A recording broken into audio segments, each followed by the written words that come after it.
Well, here it is. It's still 2nd of January, 2021. It's Sunday night. It's about nearly 16 before 8 in the evening. And I'm still trying to decide whether or not this is going to be an actual block report or actually being posted out there in the first place, because I've still got some. I'm hesitant. Well, my issue at this point over here is the classes. Am I ready for the inpatient? Long ago I may have been. I was pissed off when COVID shut us down over at Antelope Valley College in California. And one of the professors was trying to deal with it. I mean, he gave us at least a weekend or a week off. Next thing we know, we are at home finishing up our classes. I was taking a California history class during that time. And the professor was still having struggles trying to deal with the online situation. He wasn't quite happy with it either. But struggle as we did. And a few other teachers were still having issues over the damn thing too. I've had a few other teachers I've worked with online that was still trying to deal with the students online. And it was a transitional phase for about a year and a half. There are still a few online courses for different, there's still a few online classes, I should say, for a few courses out there. But for the one I picked up for this semester to continue on because of the interest of it, world literature, the instructor probably worked with the administrators at this point over here, or the administrators probably told them that his particular class is going to be face-to-face. Face-to-face. Which means we're going to be wearing masks in the class. We're going to be doing social distancing in the class.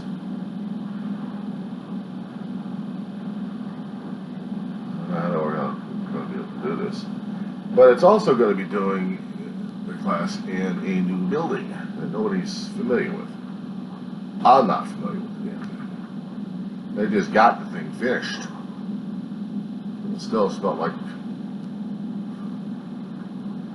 the place needed to be aired out a great deal because of the damn paint fumes. But they had it made. I mean, last year, around November, I was going in there and trying to see if I could take care of some matters with the school.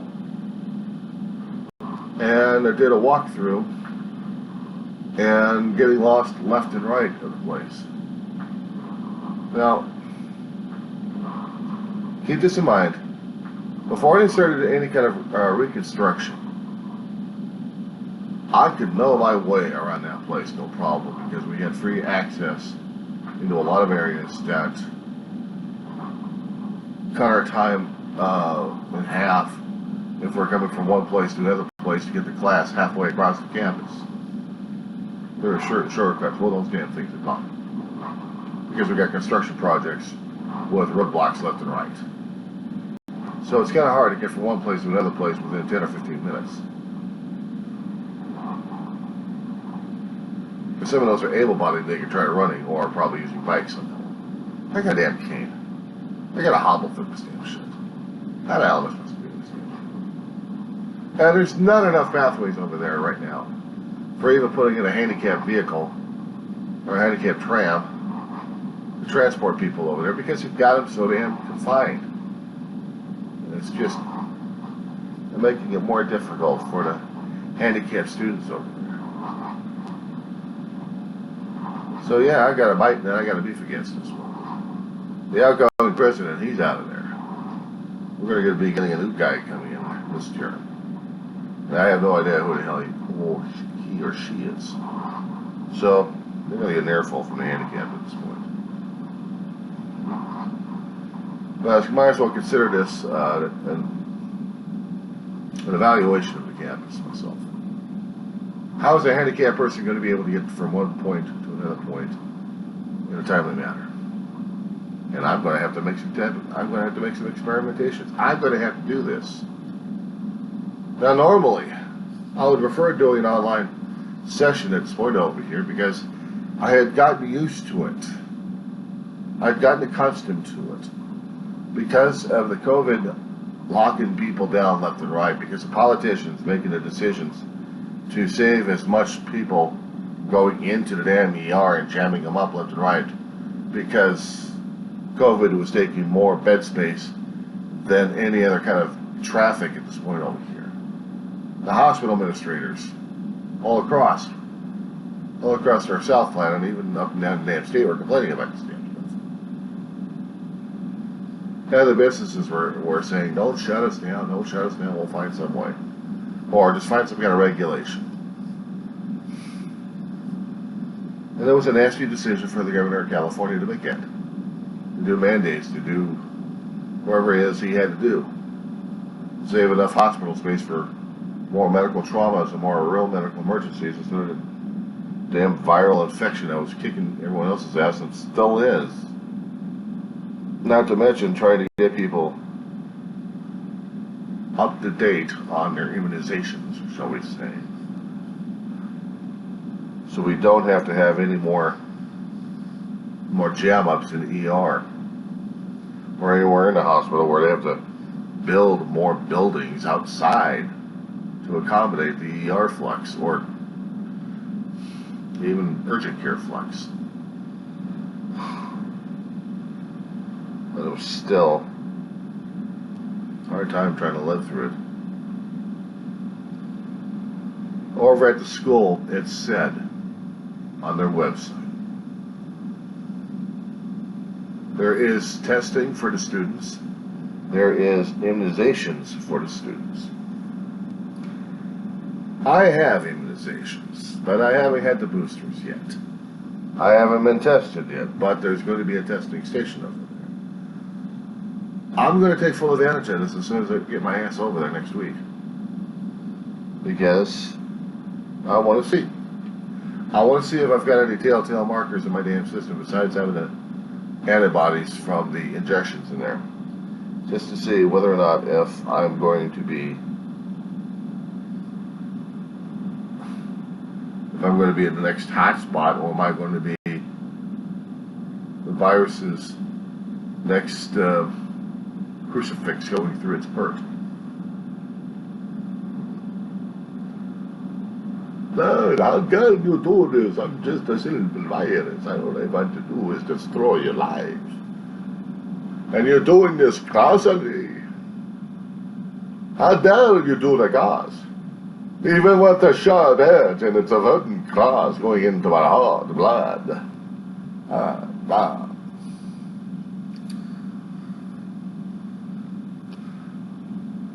It's like getting a wooden cross and sharpening it up at the edge. And you're like, come on, let's party, bug. I got one for you.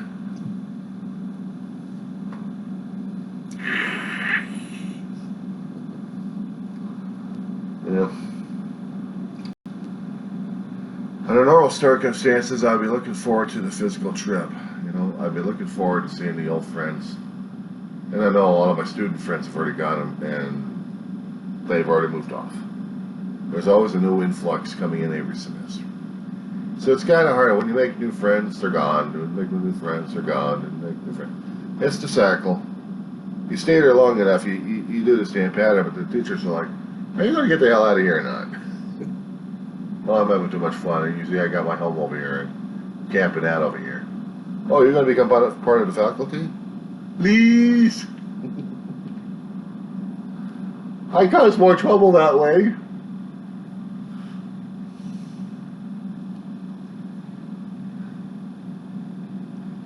I had gotten so used to the routine a long time ago. The routine was getting up in the morning, without even having any problems concerning about the biological functioning is adding more and more to my misery. And without having any problems with the mental health going on. Now, I'm going to depress a hell of a lot of people by saying these things, okay? First off, power. 1 second.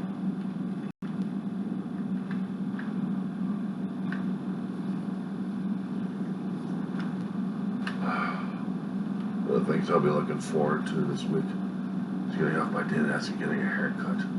What do you think? Just mow the whole damn thing down? I think so. And then get rid of this. I'm gonna take pictures before and after. Why not? Anyway. So what happens when sometimes you lose track? You have to keep rethinking what you just said. Oh, the routine is that I have to get up in the morning before my brother passed away. I was always trying to get myself in the shower, get myself ready to go. I was more limber, a lot more skinnier during that time. A lot more energetic. In 2 hours time or an hour and a half time, I already had the dogs walked, fed. My brother had food ready to go. I had my food ready to go, peanut butter and jelly sandwiches, not to mention bottles of liquid, whatever the hell it may be, and shoved in my back, and if there was a book or two, okay, fine, we'll get that one. Throw it in the damn back, and I'm like, hey, ready to call it a day. Well, when you get one of those kind of backpacks without rollers on them, that's a lot easier, but they do get heavy on the damn back, and I tell you, it's murderous.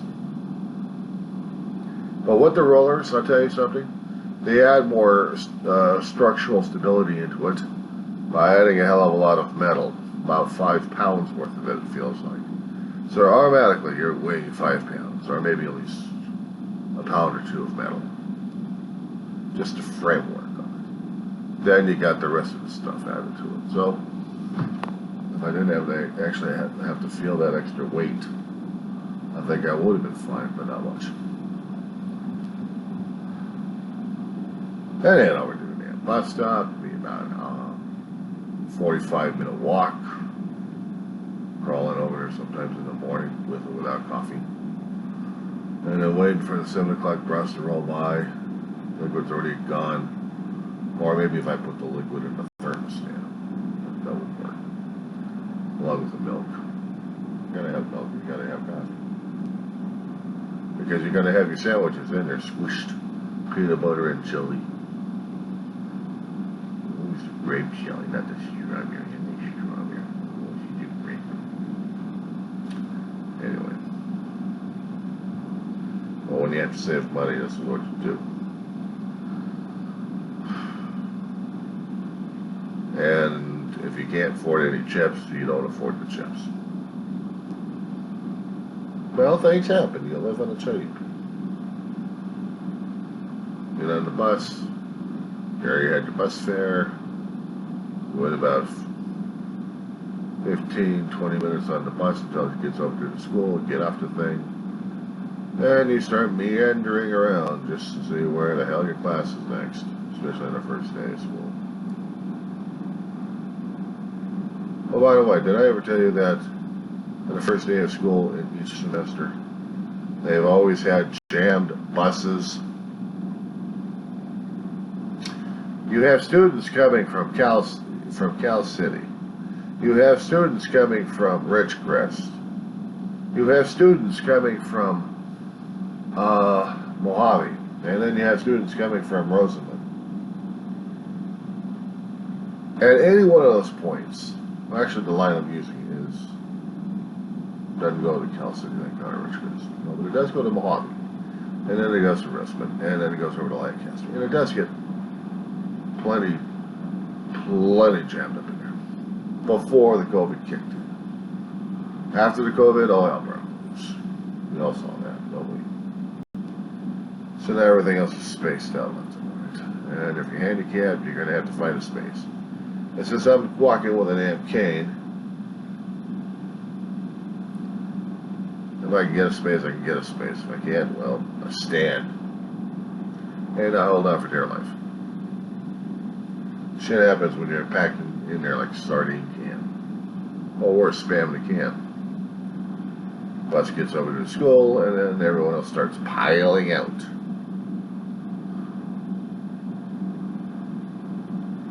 But the students are always just not talking to the bus driver because they just look at him as a bus driver.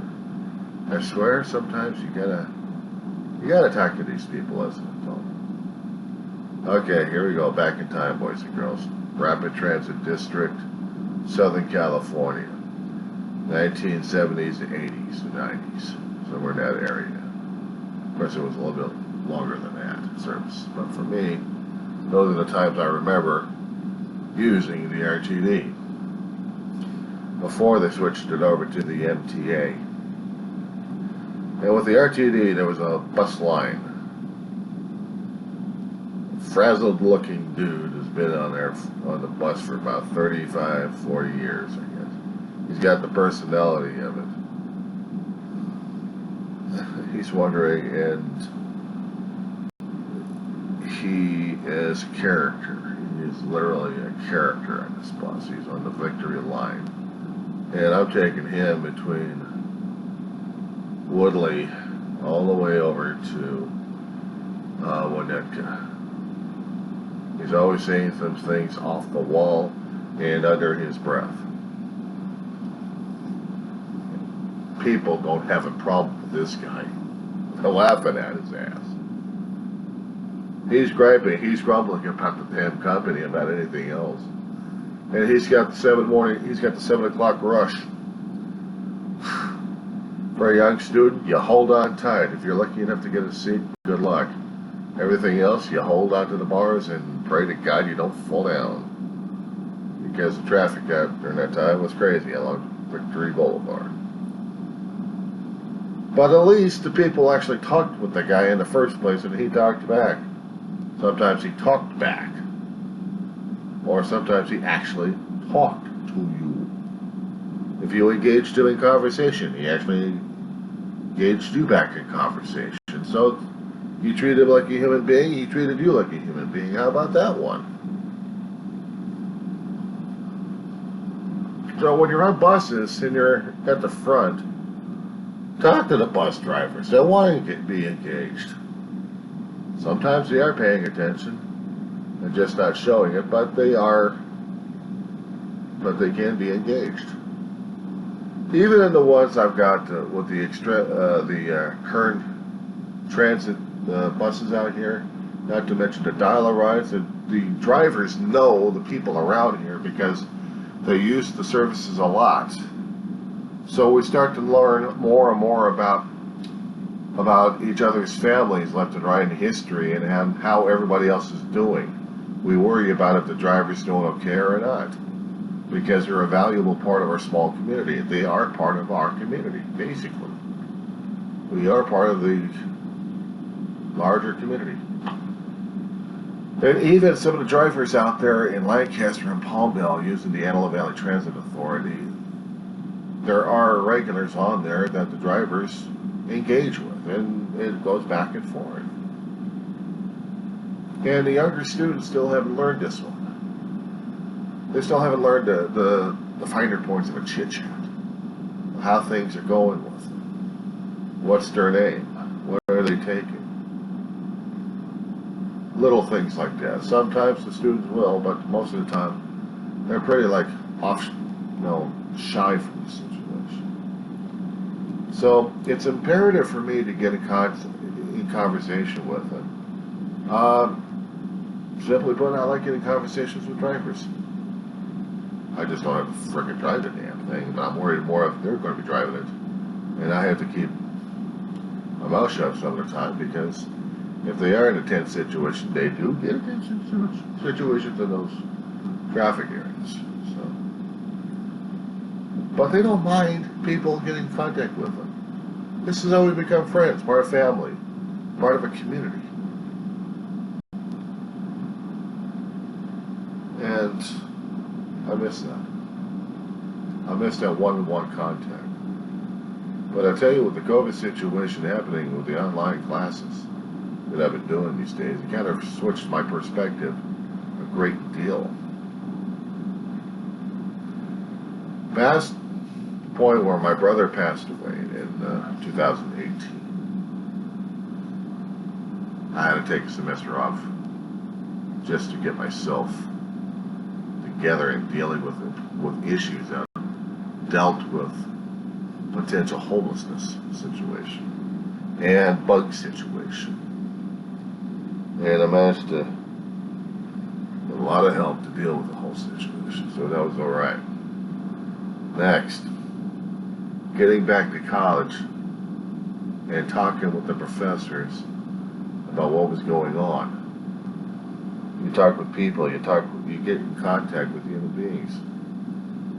But I'll tell you one thing, when you're doing the online, it just doesn't work very well. It still feels passionate, and I had missed it. Of course, now you're scratching our heads at this point over here saying, well, I don't understand what the hell the point of all this damn thing is in the first place. Well, when you're dealing with in person and then you switch over to online all the time, and it's being a constant situation at that point, you start losing part of your humanity. I felt like I was losing part of my humanity. I felt like I was losing part of it and felt condemned and confined to a damn computer screen to learn classes all over again. I'd seen commercials on television concerning about other universities out there, other college courses being done online all the time. People called it convenience. I'd rather be inconvenienced and not conditioned to do it online. Unfortunately, I got so conditioned in online that I started looking forward to it more and more. Which means when the teacher's off the screen and the class is over, I hit the bed and sleep. I nap. The classes I usually took were usually in the morning, best time. Because around noontime, then I'd be able to take a noontime nap. Wake up about 1 or 2 o'clock and get lunch. Under regular face-to-face situations prior to the COVID, I would have to get a big breakfast to last me all the way past lunchtime. And if I was lucky enough to have peanut butter and jelly with me, and something to keep the jelly frozen all the time.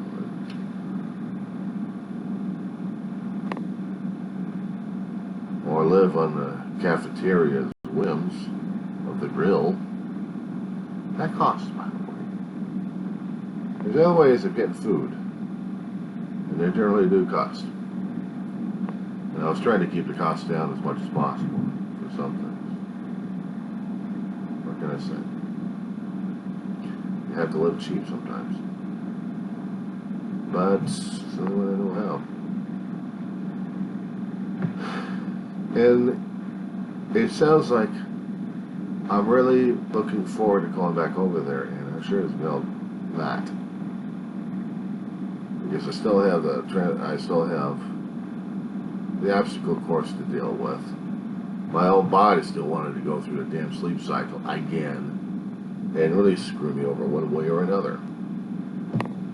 Not to mention the stress level and whatever my brain can ever actually come up with to get me screwed over one way or another. Find an emotional trigger of some sort, and then there he goes. Just crying his eyeballs out again.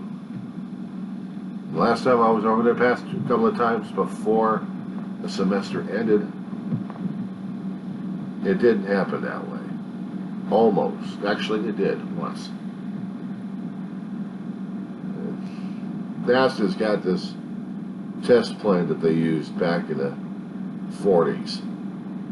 Reconditioned it. Took the engines out, the controllers. Kept it just as a shell. And gave the model over to the campus. And this has been there for years. It's an indication of how connected we are to aerospace, manufacturing, anything else regarding the aerospace. Because we wanted to tell people in the Antelope Valley that we are an aerospace college. There was even a B-2 mock-up, a little bit of a B-2 model sticking itself outside the corner of one of the streets bordering the school, just to tell people that we're in aerospace area. But no, when I started touching that fuselage, I felt like I came home and I just wanted to cry. I wanted to cry. I missed it. I missed the olden days. I missed the way I was back then. I missed a hell of a lot of things because I didn't like the changes I've gone through over the past year and a half. I still don't. Being indoors all the damn time and not able to get us out as much as I should have and wanted to, I've turned myself into Jabba the Hutt.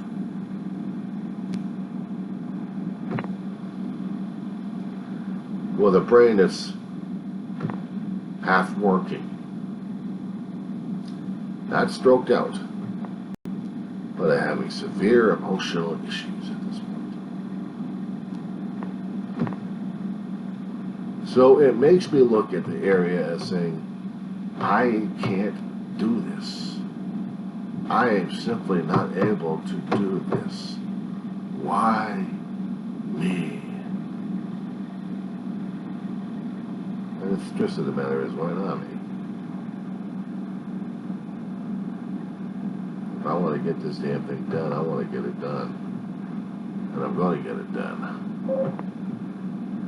You know, I think I'll just get the hair trimmed instead of maybe just a bit of a beard or just make it look like a ragged. I sure as hell want this damn hair trimmed to down almost nothingness. Let's keep the full facial. What do you think? Because I can't stand all this long stringy stuff and it's falling off of my head left and right. I might as well get rid of most of this shit anyway. But this is important to me. This is important to me right now. I had looked forward and I had been chomping at the bits every time there was a semester break of getting back into the academic science. I wanted to get this stuff done. I wanted to get it going. And neither am I out of my frickin' mind. Well, I'm actually ready to do this. I hope to God I am ready to do this. So I'm not quite sure how the hell I am going to be able to do this stuff.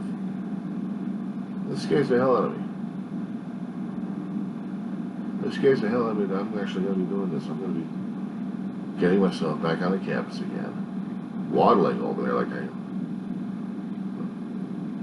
know, waddling like a Jabba the Hutt or something. I'm slithering on the ground. You can see it out going, ha ha ha. It's like, okay, Jabba's back.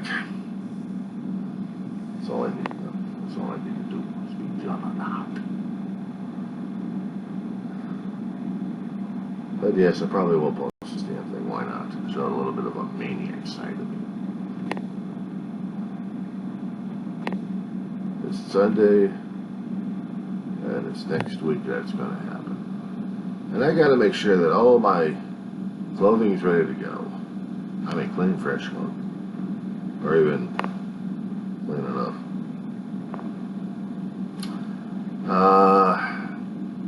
Materials, you know, enough pens, enough eraser mates, highlighters, notebooks, rebooks. I haven't written anything in a hell of a long while. I hope to God I can remember how to write print. Most of the time it's been doing the typing. And I have to learn how to retype all over again on the damn computer. No, I actually have been doing that for a long while. I'm losing it. I've lost it. Not to mention they've updated to the newer computer systems, and I'm still working on old data and old programming. Shit happens. You adapt and you overcome and you work with it.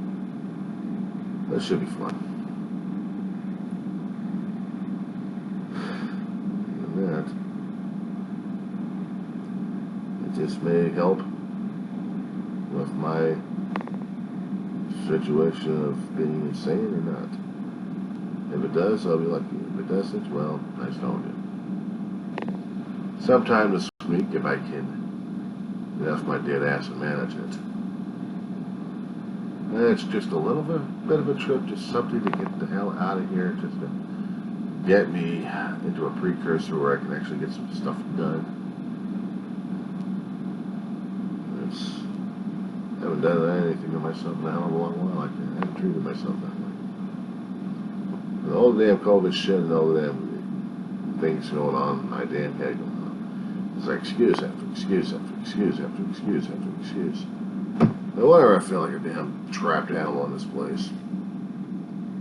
I'm making every excuse to stay in the cage over here. I hate it. I loathe it. I miss it. I need it. I'm addicted to it. And this is home. And also I feel the emotional ties. And that's another thing to deal with. Yeah, I guess I'm bugging too much on this one here. So, we'll see what tomorrow brings, if any. And yes, this will be part of the usual log. Probably not as grand premiere, but I'll still be part of the log anyway. I have to put these things in the log at this point over here to explain what the hell's been going on to me during these times. This is part of the mental health situation I've got ongoing at this point over here. I'm not a frickin' guru of anything. I'm a man suffering through a hell of a lot of crap at this point over here, and I'm trying to deal with it the best I can. And that's all I gotta say for it.